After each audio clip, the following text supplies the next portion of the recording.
watching the dark liquid swell and swash up to the size of the cup in my hand. What, Robert? What have you personally contributed to the marriage to hold it together? I don't know. Mom? How about I provide Kate with everything she could ever want? You've never given her yourself. You've given her things, she interrupted. Never yourself. That's a huge difference. You tried to finance your happiness, and that doesn't work. Kate never wanted to live in a huge house, or, Mom, you've always lived in a huge house, and you're happy, because your father made you happy, she said, with string. I've lived in a shoebox with him. It had nothing to do with the house. Katie never asked you for a new BMW, or for a big house, or for expensive clothes, because you want things that she wanted. She's never had to ask for them, because I gave them to her before she asked. I asked tremulously. Exactly, she agreed, because those were all things.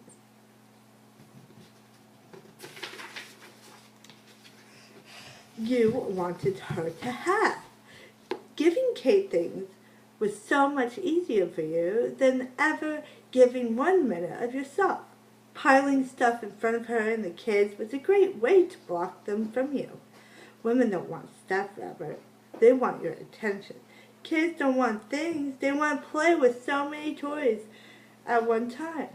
What they want is their daddy to pay attention to them and to hold them and laugh with them. That's what everybody has ever wanted from the beginning of time. I looked around the kitchen, hoping my mother would finish soon. You said you have different interests now. How would you even know what Kate's interests or dreams are? Tell me, what are her dreams? I don't know, I said. The usual thing, to have a healthy family and see the girls finish school, and there's a hopes, my mother said. Everyone has them. I'm talking about dreams. What are they? What are Kate's dreams?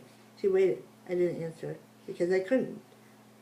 Whatever they were Kate's dreams, her business. She was free to pursue them, just as I was free to pursue mine. You don't know, do you?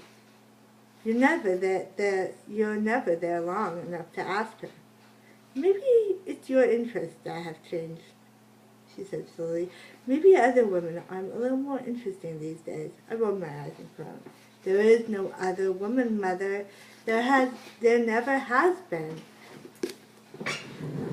Oh!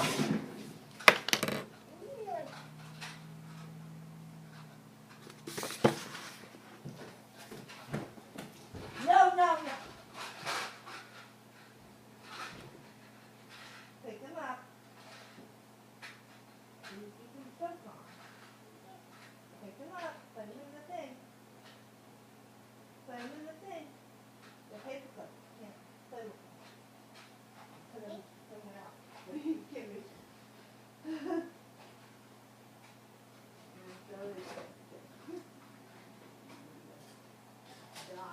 Okay.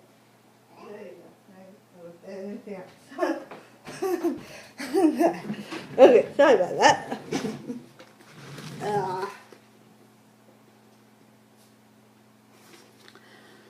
Why do women always assume there's another woman?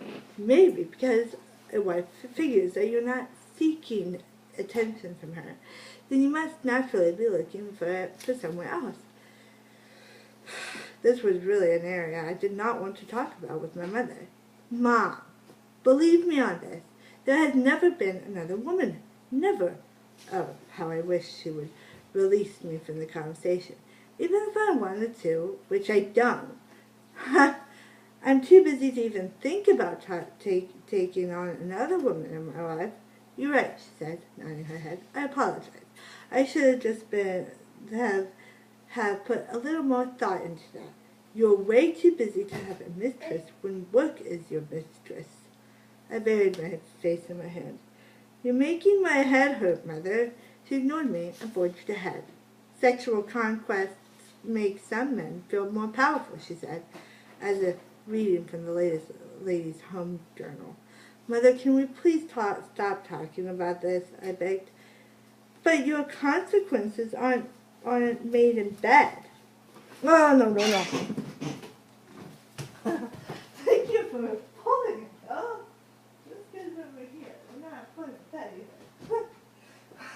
Bobby playing the stapler. So I told you that my room isn't that safe, but whatever. Um, um,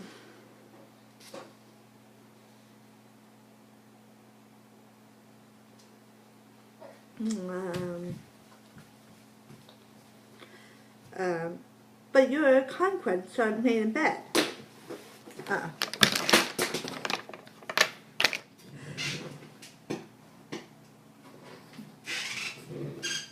Put it back. No. Yeah, put it back.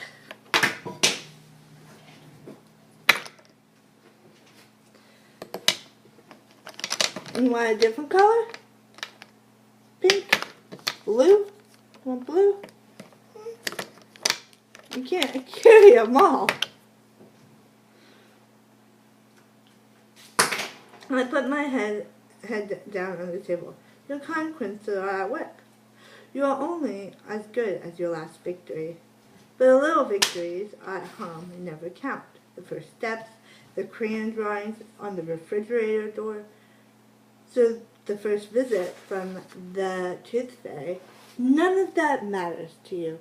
These little moments, those simple everyday victories don't mean anything to you, but they mean everything in the world to Kate.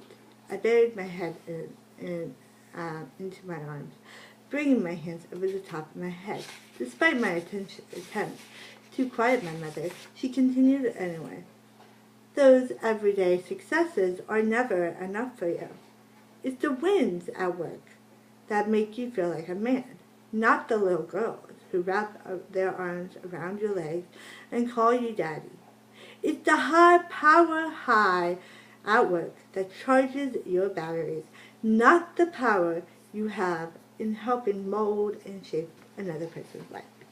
She stopped, exasperated, sighing heavily, and added, I just don't think I understand how you could give up so easily on precious little babies for something that's never going to matter on your deathbed.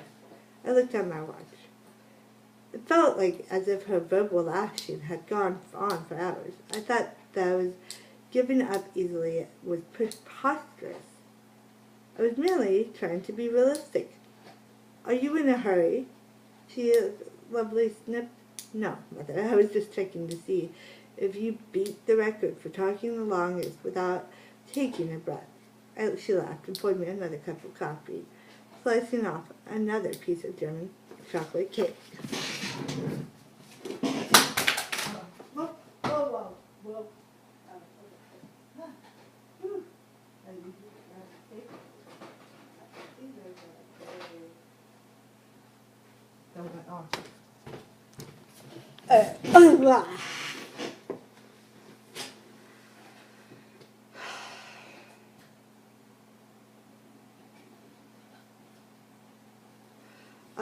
Poured me another cup. I don't want that, Mom, I said. But it was no use. Dalton and Henry won't be able to finish up all that cake. I need to get rid of it. As she turned her back to pour more coffee into a cup, I picked up my fork and began to separate the sweet, gooey coconut ice cream from the rest of the cake. Eat all of it, Robert, not just the topping, she said, scolding without looking. Resigned, I pushed back the frosting back to the cake and took a bite. Things are a lot different now than when you were married, Mom, I said, with a mouthful of cake. People go through more complicated things than they did back when you and Dad married. And what are those things? She asked, interested. Power, prestige, jockeying for a top position in the corporate ladder. Her brow raised and quivered after each question, seeking a response from me. Those things have been around for centuries, she said, with certainty. There's nothing new under the sun. It's just the same mistakes made time and time again. But the thing is, we're actually getting worse at figuring out what those mistakes are. Why do you think your divorce lawyer colleges are so busy? I sipped my coffee and swallowed hard, looking at my mother. Mom, at this point, Kate and I are past the mending stage. Things have are long broken for so long that they would be too hard to fix now. I know that's not what you want to hear, but it's the truth. We were going to tell you after the holidays because we didn't want to spoil Christmas for you or her parents. How very grown up are you? She offered irritably. But I had thought about trying to fix things. I really have. The bottom of the line is making the effort wouldn't be worth it because Kate doesn't love me anymore.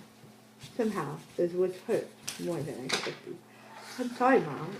It's true. She set her cup down with a thud. Nonsense, she blurted. I know Kate. I know women. I know she still loves you. If she doesn't feel loved, Robert, she wants to feel. All she wants is to feel that you love and need her and can't live without her. You make her feel like you're living with her because you have to, not because you want to. Women want to feel cherished and that they are the most important things in your life. You've made Kate feel as if she's the third or fourth most important thing. And girls don't feel anything at all. You're just some guy who pays the cable bill and wanders through the living room from time to time. Her voice softened. But I know she loves you, Robert. I know it wouldn't take long to remember why she fell in love with you in the first place. And if you give up some of the things you're holding tight in your claws, you'd remember why you fell in love with her. Sounds easy, doesn't it? I mean, no, she retorted defensively. In a matter of fact,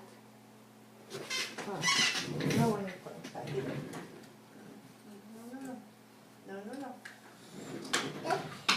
Yeah, it's a pencil sharpener. You can get cut, Bobby. No.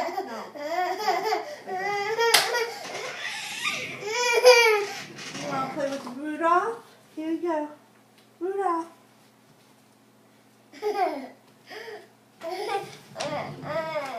Or highlighting?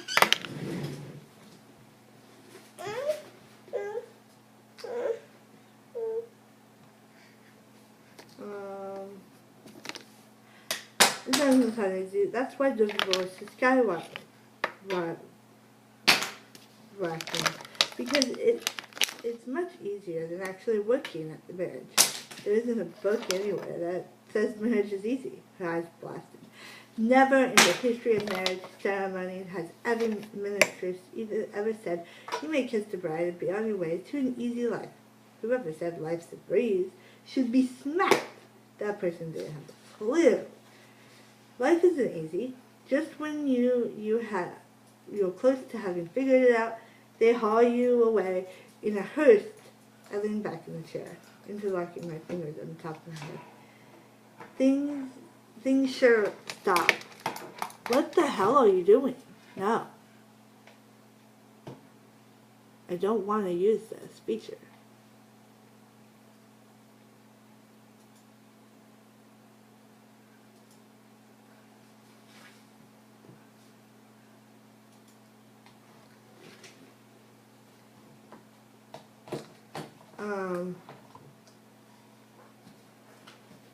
I leaned back in the chair, interlocking my fingers. Then things sure did seem a lot easier for you and Dad. She burst into oh my goodness. Your father and I were like Ralph Hellman and Lucy Ricardo the first 10 years of our marriage. He wanted his way, and I always wanted mine. We'd roll up our sleeves, jump into the ring, and duke it out until one of us got tired. She laughed. If one person's in a marriage expects always to get his or her way, they're going to be mighty disappointed. Ralph Carmen and Lucy Ricardo weren't even on the same show. I said, exactly. But you always work things out. Kate and I have never been able to do that. I looked deep into the empty coffee cup. When Dad died, you didn't even have any regret. She thought for a moment and then scooted her chair away from me. Come with me, she motioned. I followed her as she led me upstairs into the bedroom she shared with her father for 30